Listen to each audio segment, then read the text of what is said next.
Esta entrevista es auspiciada por Playmaker.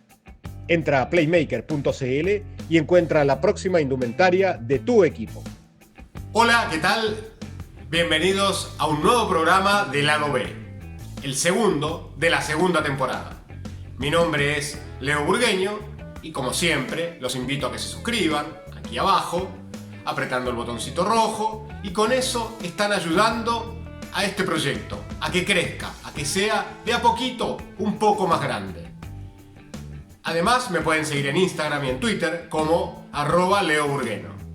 En el primer capítulo tuvimos un invitado de lujo, con toda la repercusión internacional que trajeron las palabras de Vicente del Bosque, campeón del mundo en el 2010. Ahora, en este programa, tendremos otro invitado de lujo, argentino, escritor, profesor, fanático de Independiente de Avellaneda.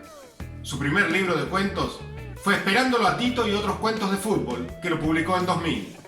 Su novela, La pregunta de sus ojos, fue llevada al cine como El secreto de sus ojos y logró el Oscar a la mejor película extranjera en 2010.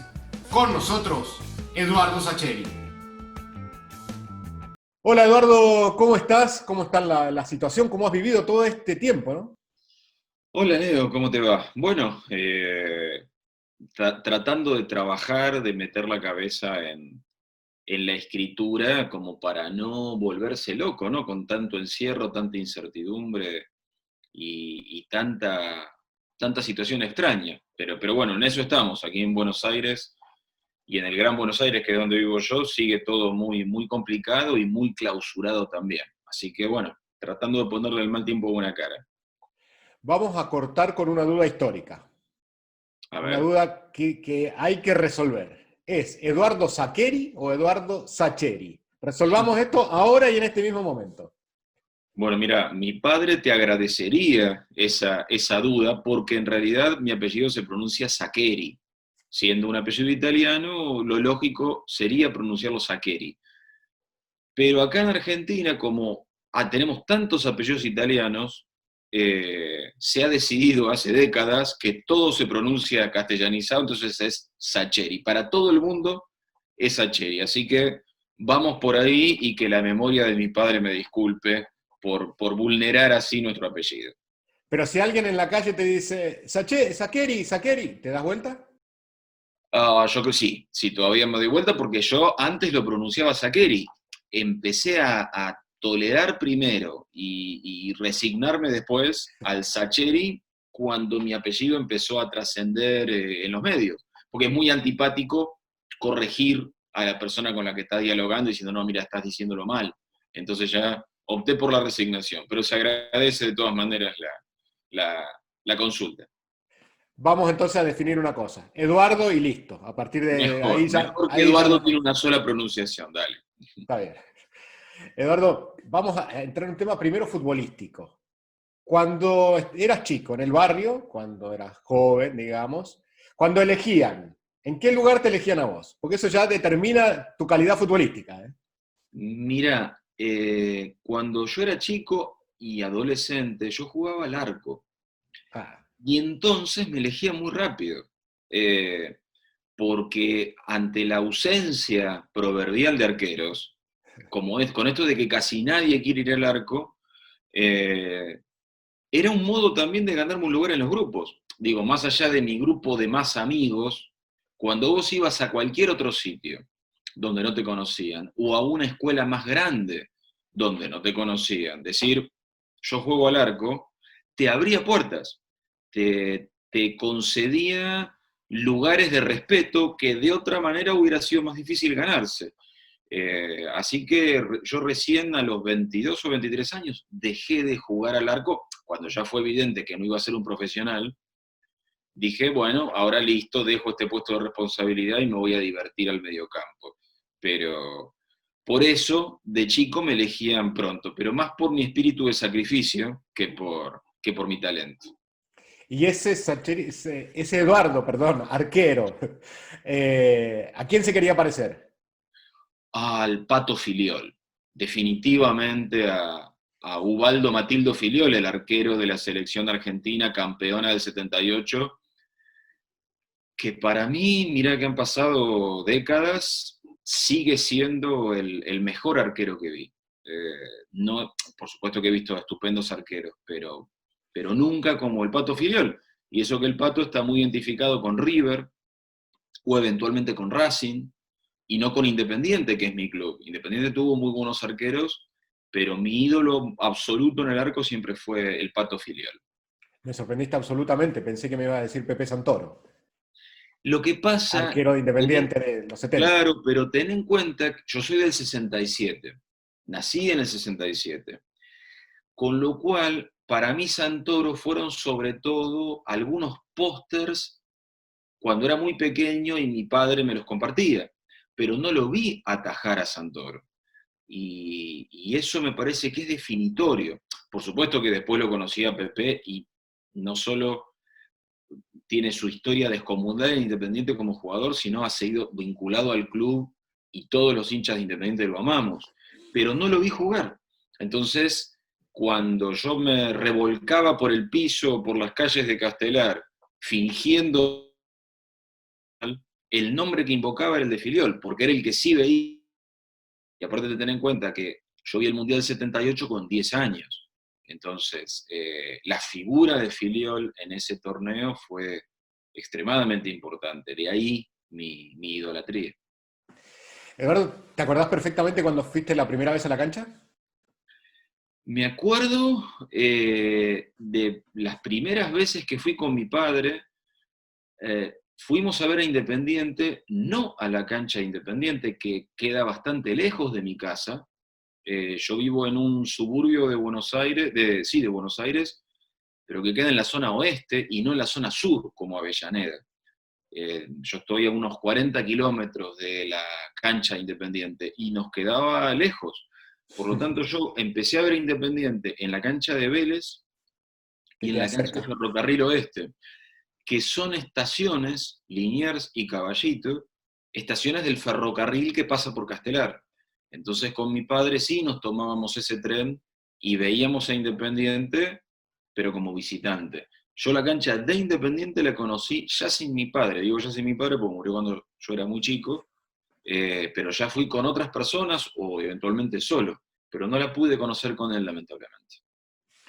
Hay una historia muy buena que contaste de aquel día del gol de Maradona de Inglaterra en la casa de tu suegro. Sí, yo estaba en el año 86, recién de novio, recién, llevaba como un año de novio, era otra época, los padres, las madres de esa época eran más exigentes con los pretendientes y no estaban tan dispuestos a abrir las puertas de sus casas. Y como al año de novio, me invitaron a comer un asado. La familia de mi novia no era demasiado futbolera, y me invitaron a comer un asado ni más ni menos que ese domingo en el que Argentina jugaba con Inglaterra un partido de cuarto de final del Mundial 86. Ningún futbolero hubiera hecho eso, porque uno ese tipo de partido lo tiene que ver como, no sé, en una situación de recogimiento, desesperación, rezos a Dios, etcétera, no comiendo un asado, y mucho menos invitando a un pretendiente, pero bueno, tampoco podía decir que no, porque tampoco la gente que no es futbolera entiende el nivel de tensión y de angustia que uno maneja. Entonces, me tocó tolerar ese partido, digo tolerarlo porque fue un partido hermoso, pero al mismo tiempo eh, cargado de un montón de sentimientos angustiantes. Eh, Así que fue durísimo festejar los goles de Maradona con ese contexto. Es cierto que te colgaste de la reja de la casa de tu suegra, digamos. Exactamente, en el segundo gol terminé colgado de una reja, gritando hacia afuera e insultando como a veces se festejan los goles, insultando a nadie, insultando por pura liberación de adrenalina, pero por suerte, como seguían todos mirando la maravilla que acababa de hacer Maradona en ese gol, no me prestaron demasiada atención, si no creo que no me hubiera casado, no hubiera tenido mis chicos. O sea, no te dejaron entrar más, absolutamente. Y a lo mejor es lo que hubiera merecido, pero bueno, no lo vieron. Eduardo, ¿qué pasa cuando uno admira mucho a los jugadores, por ejemplo, siendo hincha como te ha pasado, como vos te ha pasado con los jugadores independientes, y hoy es una admiración al revés se produce, de que los jugadores te pueden llegar a pedir fotos, o te ha pasado, imagino. Es muy lindo que eh, yo soy bastante tímido como Cholulo, en el sentido de no soy de cargosear a los jugadores a los que admiro con eso, con mi admiración. Trato de admirarlos a la distancia, eh, los de hoy y los de mi niñez también. Pero me encanta cuando alguno de ellos comenta, leí tal cosa, leí tal otra cosa tuya, saquémonos una foto. Hace no demasiado tiempo me tocó con Ricardo Bocchini, Daniel Bertoni, eh, compartir una ceremonia en el campo de juego de Independiente. Y que ellos te digan, no, Eduardo, vení, saquémonos una foto los tres, para mí es, bueno, más importante que sacarme una foto, no sé, con Almodóvar o con Meryl Streep. No porque no los valore, sino porque todavía valoro un poco más a esos ídolos míos del mundo del fútbol. Esos ídolos, para darle un contexto, son Bocchini y Bertoni de la década 70. Bocha siguió jugando después. Ahí tenés otro apellido italiano, ya es Bocchini, nadie va a decir Exacto, Bocchini. nadie le dice Bocchini, claro. No voy a ser yo Saccheri si al Bocha le decimos Bocchini. Eso. Vamos a guardar las jerarquías. Y después, ya con el tiempo, es Independiente de los 80, hasta el último gran Independiente, que es el del 94. Yo creo que sí. Después de eso, Independiente entró en una situación compleja, de deterioro institucional muy fuerte. Metimos algún torneo después, de hecho hemos ganado la Copa Sudamericana jugando muy bien al fútbol en 2017, con algunos muy buenos jugadores, pero han sido chispazos. Antes Independiente era un equipo extremadamente sólido y prestigioso, y en las últimas 2 décadas y media, no hemos sido capaces de sostener esa calidad. De ese equipo del 94, hay un integrante del plantel que te va a dejar un mensaje especialmente para vos. Upa. A ver. Hola Eduardo, es un gusto muy grande poder mandarte un saludo por este medio. Sé lo fanático que sos de Independiente, sé lo que sabés de la historia del club. Me dijeron que pusiste al Independiente del 94 entre los mejores de los últimos tiempos, y la verdad que me llena de orgullo haber sido partícipe de ese equipo. Me da un poco de tristeza que desde esa realidad a hoy al club le costó mucho sostener grandes equipos como sí lo pudo hacer en otro momento de la historia. Pero bueno, ojalá vengan momentos mejores. Vuelvo a aprovechar para mandarte un abrazo muy grande. Qué grande, Daniel, qué jugador aparte, qué jugador. Vos fíjate, ese Independiente del 94 tenía jugadores del club, nacidos del club, Gustavo López, Rochen, Garnero, de una calidad extraordinaria todavía. Y tenía incorporaciones como Luis Islas o el Palomo Usuriaga, por nombrarte un par de los que Independiente trajo de afuera, que eran realmente hermoso ver jugar ese equipo. Hermoso ver jugar. Y Dani Garnero en particular, que tuvo que ponerse la 10, que después de 20 años dejaba libre, nada menos que Bocchini, la pucha. Esos chicos sí estuvieron absolutamente a la altura. Sí, él quería participar especialmente aquí. Y después viene, para terminar este tema futbolístico, esa mancha, es el descenso del 2012 que debe haber sido terrible. Sí, 2013 2013, fue. perdón. Inolvidable lo bueno y inolvidable lo malo. Sí, yo creo que fue, a diferencia de lo que sucedió con River, yo siempre comparo ambos descensos, los comparo en la diferencia. Dos de los tres mayores equipos de la Argentina descendieron con 2 años de diferencia y dejaron a Boca como el único de esos tres sin haber pasado por ese gran colapso. Pero creo que mientras River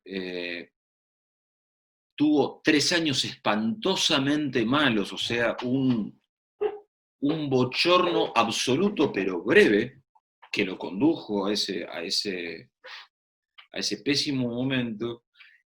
El caso de Independiente yo creo que es diferente porque fue la crónica de un colapso anunciado. Independiente regaló prestigio, seriedad institucional, recursos financieros durante 1, 5, 8, 10 años, empezó a coquetear con el descenso en varias ocasiones, hasta que, bueno, finalmente terminó pagando ese coqueteo lamentable con la decadencia. Pero bueno, creo que tiene que ver con muchos años de hacer muy mal las cosas.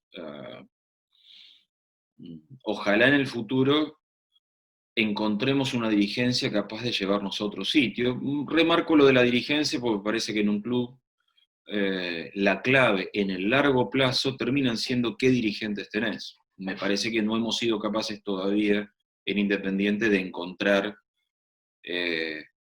los dirigentes que sumen la inteligencia y la honestidad necesarias para devolvernos al lugar que creo que la institución merece. Raulito lloró cuando perdió Huracán. ¿Vos lloraste ese día? No. Respeto mucho a quienes sí, pero me pareció importante no darles el gusto a quienes te detestan, darles el gusto de verte así de herido. Yo creo que es importante, insisto, es una visión personal. Me parece absolutamente respetable que uno llore de dolor cuando algo le duele mucho, pero creo que si eventualmente alguien que te aborrece ve tu dolor, va a disfrutar doblemente tu dolor. Entonces no estoy dispuesto a regalarles semejante manjar. ¿Era de molestar a tus compañeros cuando ganaba Independiente? No, encima de eso, creo seguir siéndolo, bueno, también lo tendría que decir los otros y no yo, pero creo ser muy respetuoso con los otros clubes. Primero, por una cuestión muy evidente, yo no juego en Independiente. Quiero decir, me encanta que Independiente le gane a otros, pero ufan, y por supuesto que me alegro hasta el paroxismo cuando Independiente le va bien, pero burlarme de lo que otros jugadores han hecho me parecería una puerilidad de mi parte. Pero en realidad lo pienso todavía un poco más y digo, yo tampoco me burlo cuando juego al fútbol y gano. Tampoco me burlo de mis rivales, ni se me ocurre burlarme de mis rivales. Tampoco tolero que mis rivales se burlen de mí.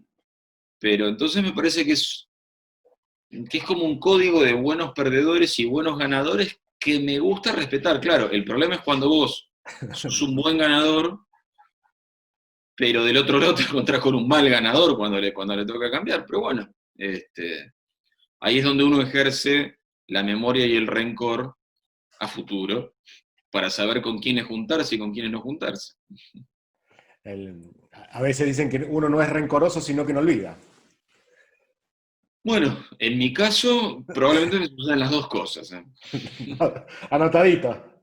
Anotaditos, están todos anotaditos.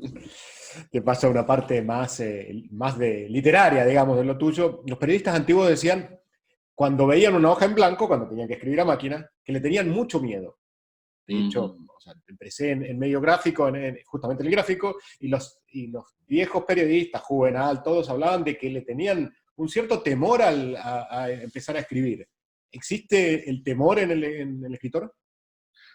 Yo creo que sí existe. Existe el temor y después existe el fracaso. Quiero decir, hay veces que no temes, acometés la tarea y de todos modos la acometés y te das cuenta que hay cosas que no están funcionando nada bien. En mi caso, soy muy de preparar mentalmente o en esquemas durante meses mis libros antes de empezar efectivamente a escribirlos. Entonces, no es que desaparece el temor a la página en blanco, pero hay un montón de meses de trabajo en el medio, de trabajo no literario, de trabajo como de preescritura, una especie de prehistoria del libro, que creo que te evita, en parte, ese temor y ese fracaso. Solo en parte, porque en algún momento te empantanás y los malos días pueden ser a lo mejor más que los buenos en cuanto a escritura, pero bueno, se trata de porfiar y seguir haciéndolo, como en tantos trabajos, por otro lado. Sí, ¿y este tiempo ayuda? ¿Este tiempo de estar en la casa o al revés? Mira, en mi caso, creo que he podido trabajar bastante. De lo que he charlado con colegas y eso, me parece que ha sido medio una excepción. En general, la propia incertidumbre, extrañeza, rareza de este momento, a muchos se les ha hecho muy cuesta arriba ponerse a escribir. No porque no pasen muchas horas en sus casas escribiendo, digo, en cuanto a esa tarea se parece bastante, el estar mucho tiempo en un lugar aislado, vos solo con la posibilidad de escribir. Pero está tan raro el mundo que yo entiendo que cueste, particularmente en mi caso, como escribir es en buena medida aislarme del mundo, tratar de olvidarme del mundo, separarme del mundo, y este mundo pandémico y enclaustrado me resulta realmente asfixiante. Trabajar mucho para mí se convirtió en un mecanismo de defensa. He trabajado mucho, no sé si bien, voy a tener que tomar una distancia, digo, porque no es lo mismo cuando vos estás tranquilo y sentís que está la cosa funcionando, o sea, prefiero dejar pasar un tiempo para juzgarlo. Eduardo, ¿y ahí te concentrás para un libro? O sea, te vas, como los jugadores que están en un hotel antes de un partido, ¿te vas a algún lugar? Mira, en general trabajo en mi casa, porque aparte yo tengo mis hijos que todavía viven con nosotros, o sea, no me gustaría, no quiero perder mi vida familiar por mi trabajo. Lo que sí a veces, cuando quiero terminar un libro y siento que tengo el material y tengo el clima y tengo la idea, pero estoy distrayéndome en la vida cotidiana, ahí una semana, 10 días, meterme frente al mar o aislado en la montaña, lo he hecho algunas veces y me ha sido muy fructífero, pero como circunstancias excepcionales, Leo, no como una normalidad, porque como te digo, prefiero que el libro se atrase un poco y no perderme de ver a mi familia durante un mes y medio, suponete. Sí. O sacarlos a ellos de la casa. Claro, tendría que rajar, ¿viste? Pero claro, son más, porque son el varón, la mujer, mi mujer, son demasiada gente para andar echando, ¿viste? Es más barato irse uno solo. Es más barato. Eh, Eduardo, un colega aquí en Chile te deja también un mensaje y una consulta para vos. Hola Eduardo, soy Alejandro Lorca, relator de Radio Agricultura y del canal del Fútbol Chile. Considerando que el fútbol ha sido un instrumento largamente utilizado por ti en tu obra para hablarnos de amor, de lealtad, de solidaridad, incluso de redención, asumiendo como premisa algo en lo que yo creo firmemente, aquello de que la infancia es un territorio que solemos visitar permanentemente. ¿Has pensado escribir una novela en donde los Santoro, los Pavoni, los Semenewitz, los Bertoni, los Bocchini sean los grandes protagonistas de esa historia, o ese Independiente multicampeón sea lo menos el gran telón de fondo que aquí ese equipo y esos jugadores poblaron de imágenes de infancia? Gracias por tu obra, Eduardo, gracias por tanto. Bueno, gracias por los elogios, para empezar. No lo he pensado. Quiero decir, si bien me he servido de Bocchini, Bertoni, de ese Independiente multicampeón de los 70 en algún cuento, en general me he servido de ellos para situarlos como el contexto de la relación con mi padre, porque precisamente los años que llegué a compartir con él fueron los años de ese Independiente multicampeón, pero casi como, bueno, como lo que para mí es Independiente, lo era en vida de mi padre y lo fue después. O sea, Independiente para mí es un vehículo que me conduce a territorios amados, como mi propio padre. Entonces, para hablar con él, para hablar de él, sí me he servido de ese Independiente. En el primer momento, el primer libro de cuentos fue en el 2000, ¿sí? Publicado en el Se 2000. publicó, sí, Esperándolo a Tito y otros cuentos de fútbol se publicó en el 2000. ¿Cómo fue esa primera vez, digamos? Porque ahí sí que hay una página absolutamente en blanco. Mira, en realidad esos cuentos, los que componen Esperándolo a Tito, yo los empecé a escribir sueltos a partir del año 90. Porque sentía que escribir e inventar cuentos me hacía bien. Me equilibraba, me permitía pensar, me permitía sacar afuera cosas que me hacía bien sacar. Y en el año 96, en Radio Continental de Buenos Aires, un excelente periodista deportivo como Alejandro Apo empezó un programa de radio en el que leía cuentos de fútbol, los no muchos que había, de grandes autores como Roberto Fontana Rosa, Osvaldo Soriano, alguno de Benedetti, de Galeano, y por una mezcla de caradurismo e insistencia de mis amigos y de mi mujer, le llevé 2 o 3 de esos cuentos que estaban inéditos a la radio Alejandro Apo, por si tenía ganas de leerlos al aire. Una total desvergüenza por mi parte. Y Alejandro Apo empezó a leerlos.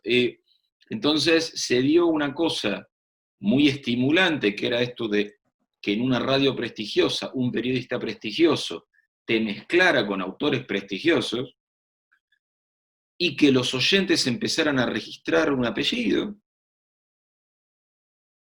¿Sí?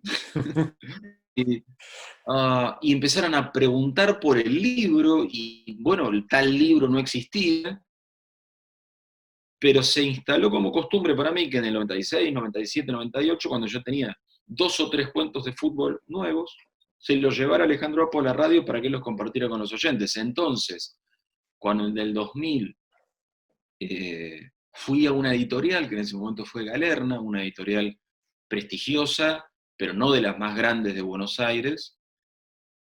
Claro, iba con mi sobre típico, estereotípico de el joven escritor que lleva un sobre de papel madera con material adentro y es un desconocido, pero yo podía decir al entregar el sobre, los cuentos que hay en este sobre son esos cuentos de un desconocido que lee Alejandro Apo por Radio Continental. Entonces, claro, la reacción de la editorial no fue tirar ese sobre a la pila de los autores no publicados, sino decir, bueno, a ver, vamos a leerlo a este tipo.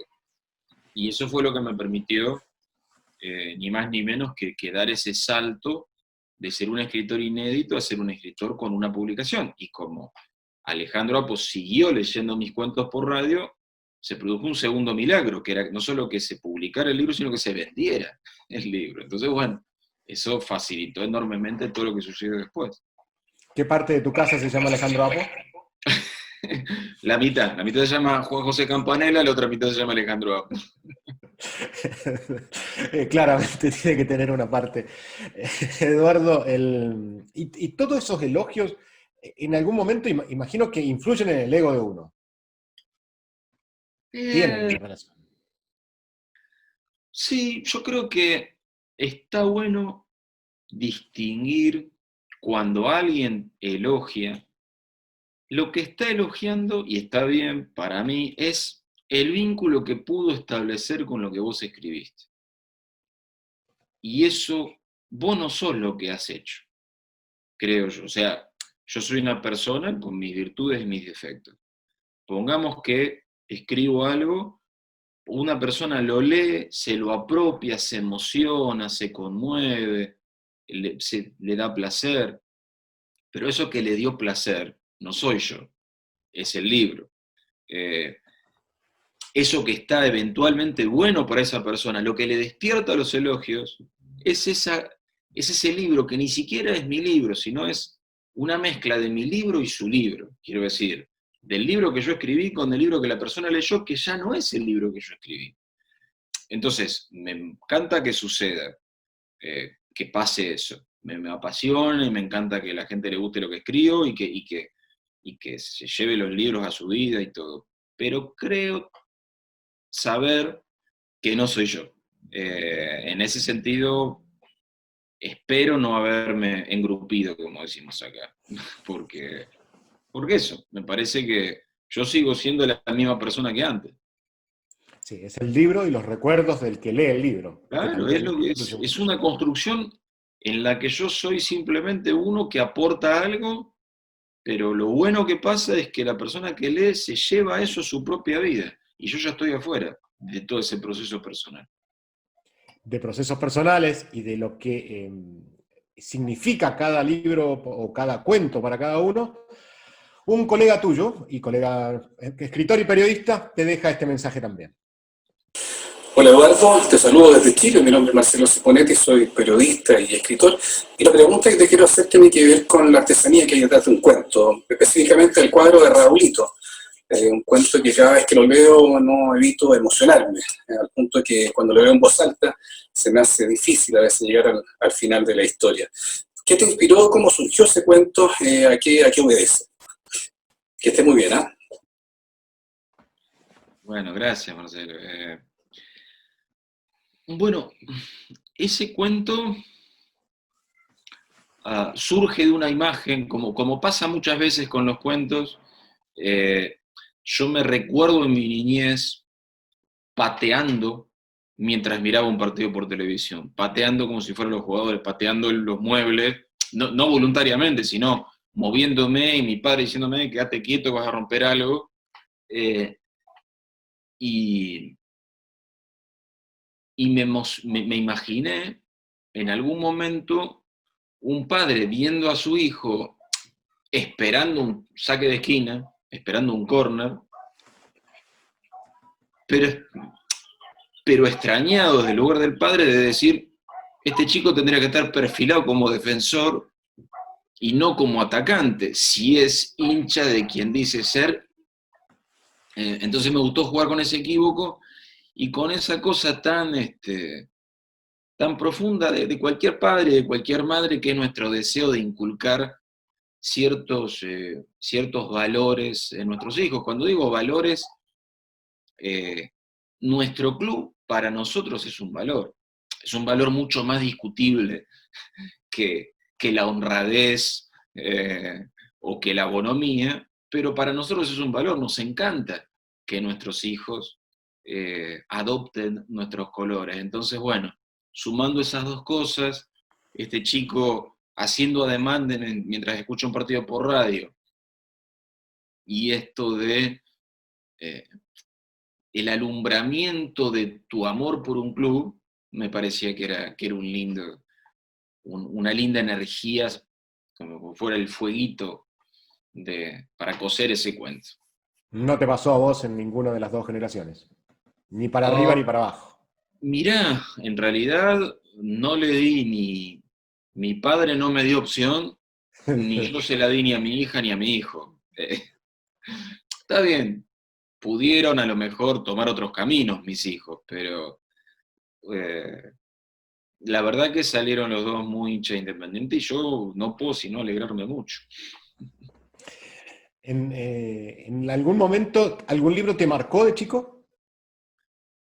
Yo creo que me marcó leer.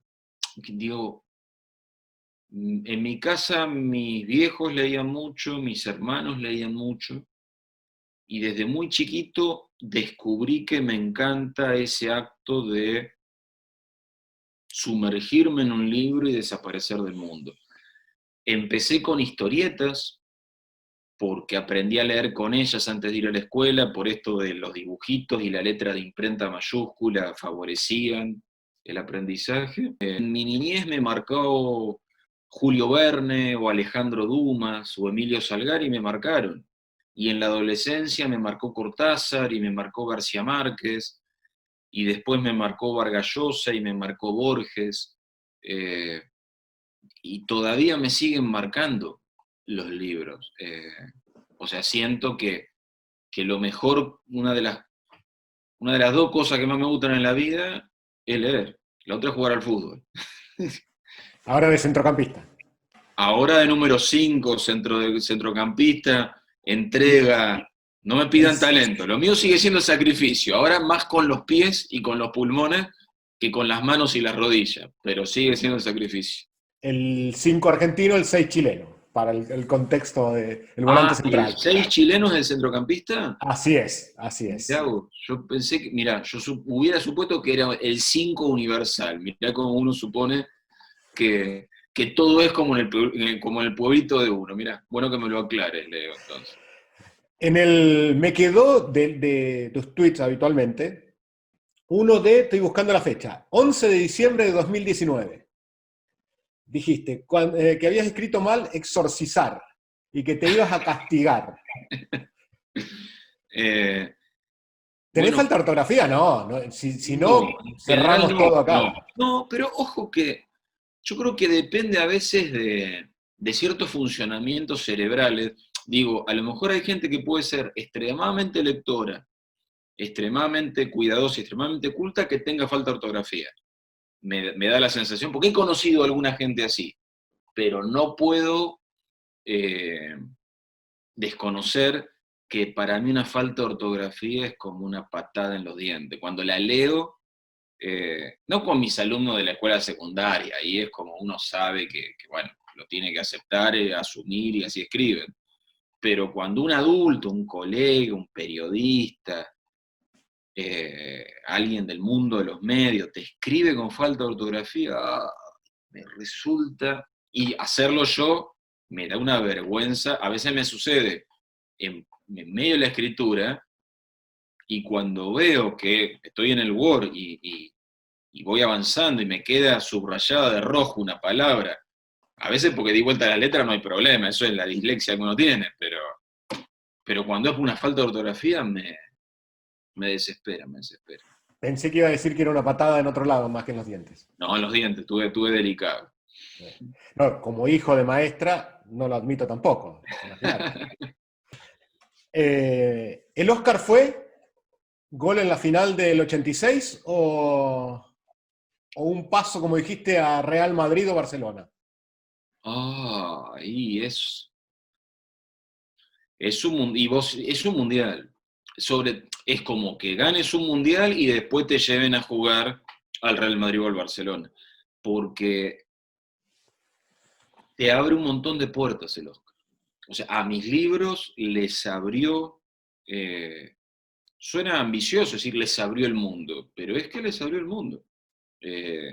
A mí para 2010, que fue cuando El secreto de sus ojos ganó el Oscar, me iba muy bien en la Argentina, a la película le había ido estupendamente bien en la Argentina, pero mis libros se vendían en la Argentina. Con el Oscar, mis libros empezaron a recorrer toda América Latina, a venderse en España, a traducirse un montón de idiomas. Sin el Oscar eso no hubiera pasado de ninguna manera. Yo salí de la Argentina para ir a los premios Goya en España, para El secreto de sus ojos, y mi segundo viaje fue para ir a Hollywood a lo del Oscar. Y de ahí en adelante no paré. Quiero decir, empecé a viajar a Chile, a Uruguay, a Colombia, a México, a España, bueno, etcétera, etcétera, a partir de lo del Oscar. Si no, yo creo que hubiera sido muy difícil. ¿Vos te sentiste Burruchaga definiendo contra Schumacher en el 86? Menos mal que la película del Oscar y Schumacher tardó en salir. ¿Cómo tardó en salir Schumacher en ese gol? Menos mal, lo bien que hizo, pero ¿cómo tardó? ¿Cómo se festejó eso? ¿Cómo se festeja el Oscar? ¿Cómo fue ese? Mirá, lo festejamos. Si se puede contar, ¿eh? Mirá, estábamos, la mayoría, fuimos como 20 vinculados con la película, pero en la ceremonia estaba solamente Campanella con los productores y Guillermo Francella, uno de los actores que le habían logrado así conseguir medio de chiripa una entrada de protocolo a último momento. Los demás estábamos en un hotel al lado, viéndolo en una pantalla gigante. Yo no lo vi, sinceramente, para mí era el corazón, lo tenía totalmente desbocado, así que cuando subieron Almodóvar y Tarantino a leer el ganador, yo me fui a un pasillo del hotel como quien sale de la tribuna para no ver los penales. Básicamente así lo sentí, así lo experimenté. Y cuando escuché el grito a mis espaldas, ahí sí, volví a sumarme al abrazo y lo festejamos con cantito de cancha. Entonces nos pusimos a saltar todos abrazados con un cantito de Argentina. ¿Cuál era, te acordás? ¿Cómo? ¿Cuál era, te acordás? Vamos, vamos, Argentina, vamos a ganar. Creo que el fútbol te ofrece hasta formas de manifestar tu emocionalidad que no tienen nada que ver con el fútbol, porque no había ni siquiera una cuestión nacional de fondo, pero encontramos en ese cantito de cancha la manera de ponernos a festejar, ponernos a gritar como locos, y tuvimos como 2 horas que no parábamos, hasta que volvió Campanella con el Oscar y todos nos sacamos la foto, no parábamos. Como la copa besándola. Claro, claro. Y mirá, yo tengo la foto con el Oscar en una mano y el escudito de Independiente en el saco. Eso lo dejé consagrado así. Ya me llevé el escudito de Independiente para tenerlo en la solapa del saco, cosa de que si ganábamos el Oscar, poder sacarme la foto y que estuvieran los 2 trofeos en la foto. El Oscar en una mano y el escudito del rojo en la solapa. ¿Y esa foto está colgada dónde? Esa la tengo en mi escritorio y está en las redes también, y los hinchas independientes la compartimos porque el único escudito que se ve en las fotos de esa noche es el del rojo, como corresponde. Está bien. Esta entrevista es auspiciada por Playmaker. Playmaker, un club, una familia. Eduardo, antes de entrar al último bloque, que es un bloque cortito, tenés que elegir una respuesta o la otra. Los invito a que se suscriban, como siempre, al canal para seguir viendo grandes entrevistas, muy buenas entrevistas como la que tenemos hoy, entre libros y fútbol, más de fútbol, obviamente. Eduardo, a ver, ¿es una respuesta o la otra? Bien. ¿Escribir novelas o escribir cuentos? Ahora novelas. No sé si desarrollo o esa. La podés desarrollar tranquilamente. Mira, arranqué con cuentos no sé, de mis primeros 4 libros, 3 son de cuentos. Claramente en la primera parte de mi carrera el cuento predominaba absolutamente. De mis últimos 4 libros, 3 son novelas. O sea, se ha dado vuelta totalmente. Yo no sé si con la edad a lo mejor tengo más la tendencia a agarrar una idea y a ir desmenuzándola y sacándole lustre.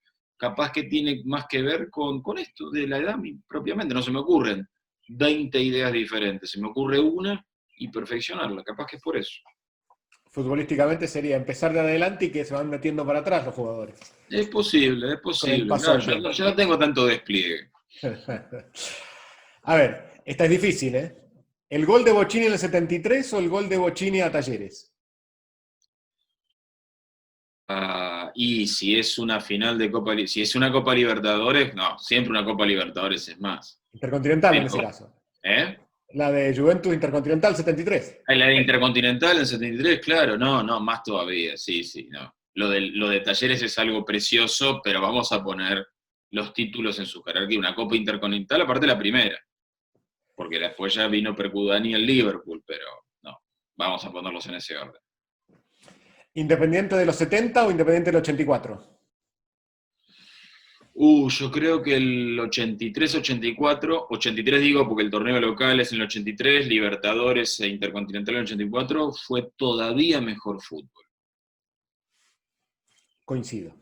Disculpa que me meta en esa pero coincido. ¿Maradona o Messi? Ay, no, esa no.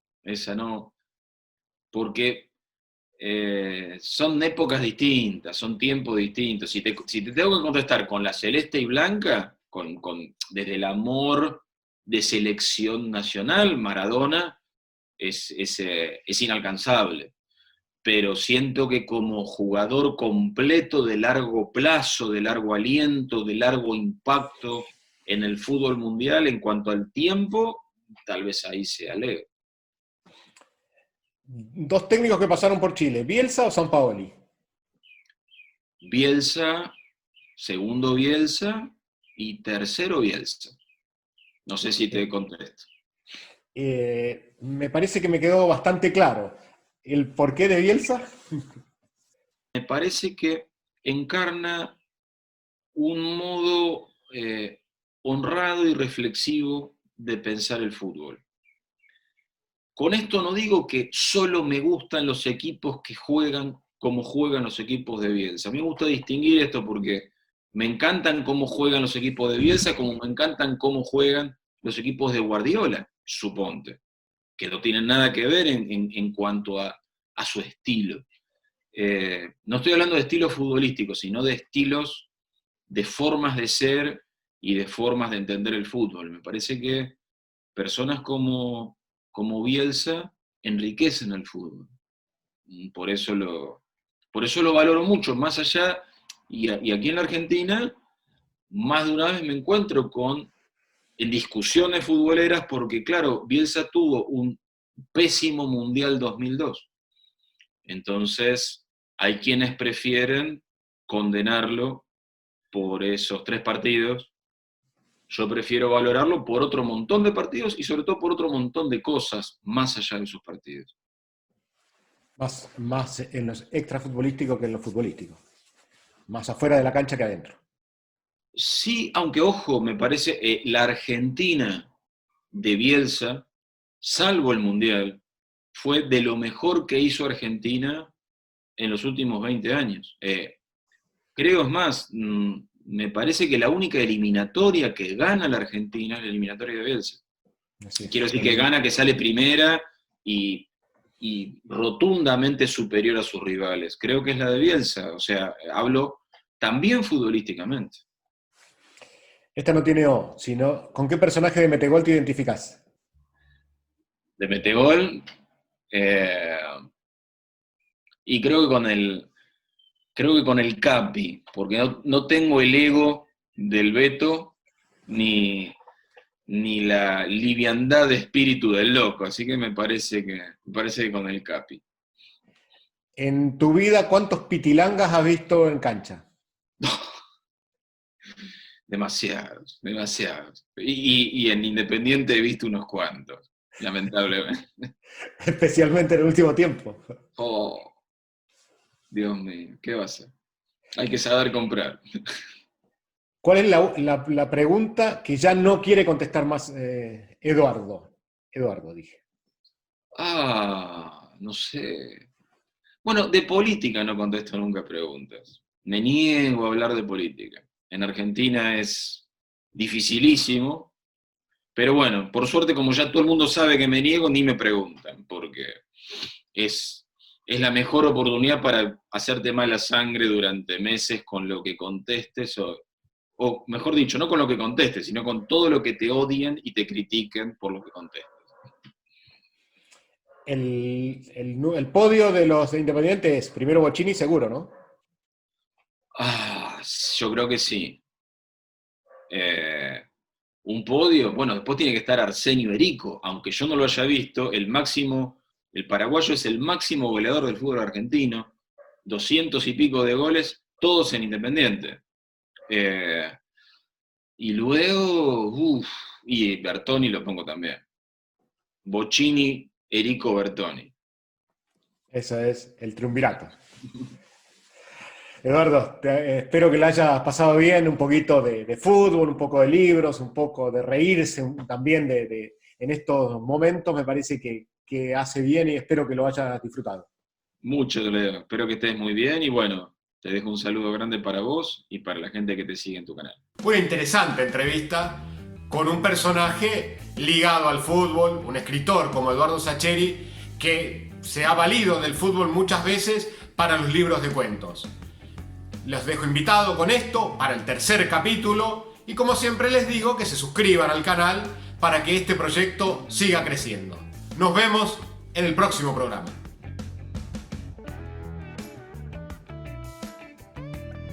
Esta entrevista fue auspiciada por Playmaker. Entra a playmaker.cl y encuentra la próxima indumentaria de tu equipo, personalizada según tu proyecto.